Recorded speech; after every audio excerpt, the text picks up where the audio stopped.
Andy, you've got a hematocrit, which is high, and basically the hematocrit is a ratio between how much red blood cells you've got and the rest of your blood. Because blood is red because of the red blood cells, but only makes up around about 50%. The rest of it can be plasma, white blood cells, all the rest of it. You've had a graze before, and you see the serous ooze that comes out. That's not red. That's plasma. That's different. So the red blood cells, they if you have too many of them, it means your hematocrit raises. It's a ratio. Too high means the blood becomes quite thick, viscous, sticky, so that it does become an increased risk of cardiovascular disease and stroke. So we need to do a venesection, which is removal of the blood through a wide bore needle, but then we're going to replace the fluids with an equal amount of normal saline. So it's basically like a sort of flush out, like an oil change to it. You think of it that way, a washout. Yeah, nice. Yeah. It does work very well. It does improve health markers, particularly with kidney, liver function, cholesterol, and clearly your hematocrit as well, because we're losing some of the blood. We'll be taking a unit which is 450 mils. People think it's a pint. It's not. It's 450 mils. And if you consider that in 1 mil there's 2 to 3 million red blood cells in there, so we're dumping out a fair amount.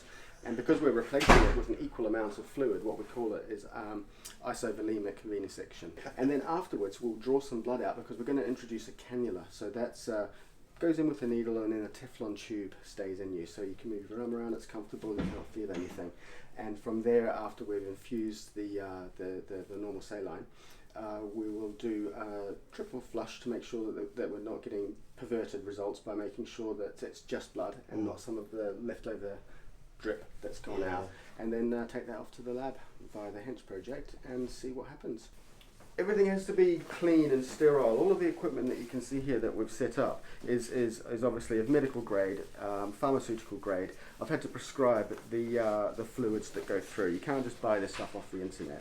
You have to be a medical or non-medical prescriber in order to obtain all of this stuff. We need to make sure that everything is cleaned between each person. That's important.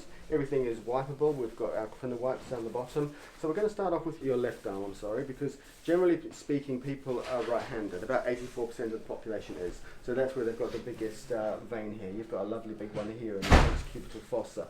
We've got another one over here, but we want to use this one here just to introduce the cannula, and away we go. What I need you to do is to bend your arm, clench and make a fist, clench and make a fist. That aids the venous return, so the vein is going to be nice and full of blood, and the tourniquet will help to keep it there. Right, now I need to have a good feel about just figuring out where the best place to pop my cannula in. Okay, clench and clench your fist.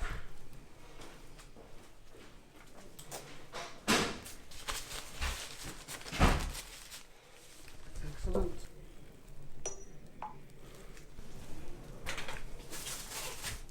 I need you to be in a position here, Andy, so that you can... I want to keep this tourniquet on, so it needs to be at a certain pressure. I need to be able to put my finger underneath there so that it can work. Again, what I want you to do is bend your arm, clench and make a fist. So that's perfect. If we can adjust everything just so that you're absolutely as comfortable as can be. 400 is lovely.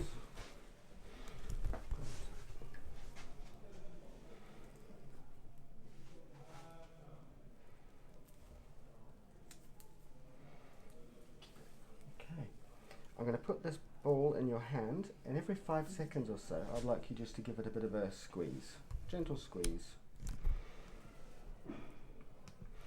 That helps with the return of the blood.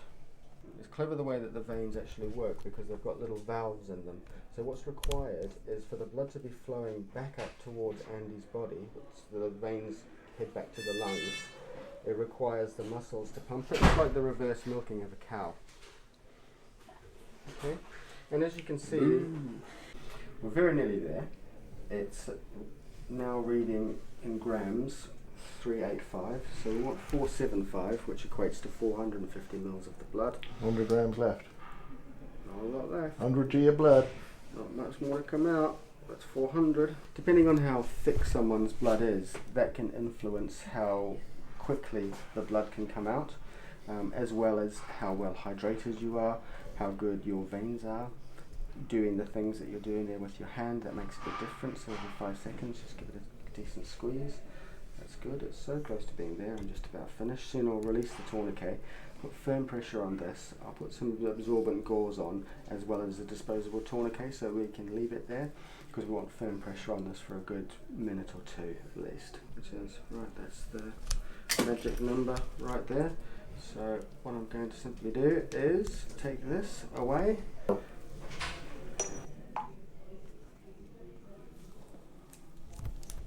Now, what we've got now is we've got the infusion of the normal saline dripping through. We want to aim this to be running through in about 15 minutes or thereabouts.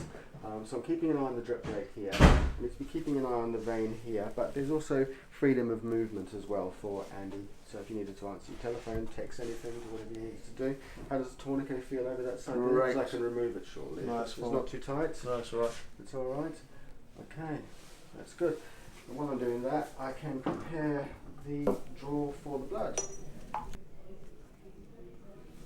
So what type of thing are we going to be checking for with the bloods that you draw from me in regards to... What we've got is we've got a limited formulary, but it does cover everything that we need to do. We need to make sure that we're looking at all of your health markers, all of the everything that's affected by anabolic steroid use or image and performance enhancing drug use. Okay.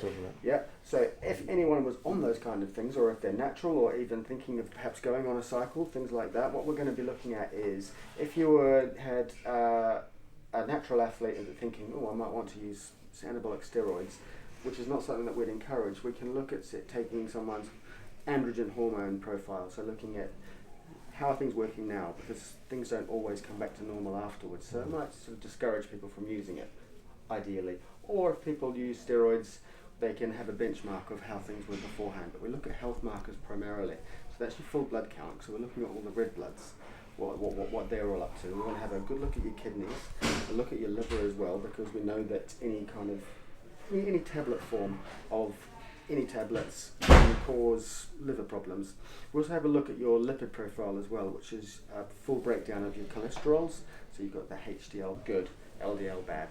And then we will look at the ratio between how much cholesterol you've got and how much of it is the good stuff. So we've taken out 450 mils, we've introduced 500 mils of the normal saline, so that's why it's isovolemic, same volume, and venesection, blood out.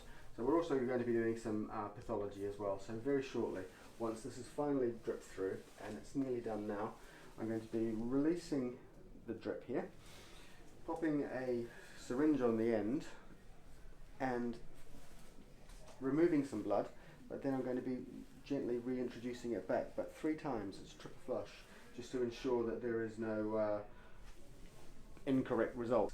You can see that the bottom of this one has got a separating gel in it to stop things from going, from the blood to separate. We don't want that. It needs to be inverted 8-10 times.